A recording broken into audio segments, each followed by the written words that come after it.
Isa akong royalty from England. Direct descendant ni Queen Elizabeth. Baliw. Eto si Eya. Ambitious frog. Kokak. Ang medyo pangit na may-ari ng diary. 3,500 kada buwan, 1 month advance, 1 month deposit, 5,000 deposit sa Meralco, 2,500 sa tubig, 4 kayo sa kwarto, bawal ng tila ng boyfriend, saka bawal mag-alaga ng aso. O ano, kukunin mo ba? Hindi na ho. May boyfriend kasi ako eh. Hindi nga. Sige na ho, kahit anong trabaho, desperado na ho ako eh. Good luck. Sana magtagal ka. You don't have to be rude. Tama! Sino to? Si Cross. Ang crush ng bayang pogi nga. Monster naman. Ang anak ko is human, but also he is half halimaw.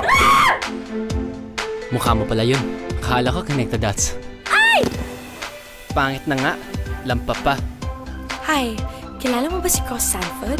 Eto naman si Lori, ang half-British BFF ni Eya. Alam mo, ewan ko sa'yo kung ba't nagustuhan mo yung tao na yan. Elementary classmate ko na si Cross. I always got bullied. Lagi niya akong pinagtatanggol. I would like you all to meet my girlfriend. Si Cross, sigurado ka? Sinadya ko yun para mas lalo kanilang paginitan. So you and your pimples will be miserable. Can I order you? Take out? At si Chad, ang certified cutie na crush ni Eya. Nililigawan ko siya for 1 year. Di pa ako sinasagot eh. Kasi may iba siyang gusto. Tanga pumili ni Lori. Chad loves Lori. Mahal na mahal kita. Lori loves Cross. Cross, I love you. Eh, sino kaya love ni Cross? Bakit ang pangit mo? Sa mo tinatago yung sungit buntot mo. Pag di ka dumating, patay ka sa akin. Para mapansin ka man ni Cross. Kasi bagay kayo. Papatay kita, malimong ka! Inihahandog ng Viva Films sina James Reid, Yasi Pressman, Andre Paras, and Nadine Lustre. Gusto niyang pakita sa lahat ng tao, wala siyang kailangan kahit na kanino. Sa isang kwento ng pag-ibig na di mo inaasahan.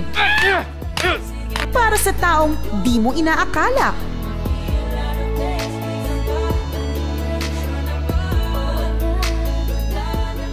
O ano? Paano nga ba kung ma-in-love ka sa isang taong alam mong hindi mai-in-love sa'yo kahit kailan?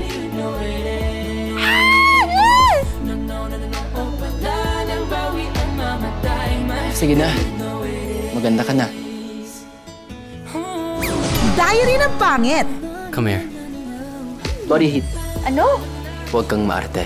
Hindi ka maganda. Directed by Andoy Ranay. Sa April 2 na.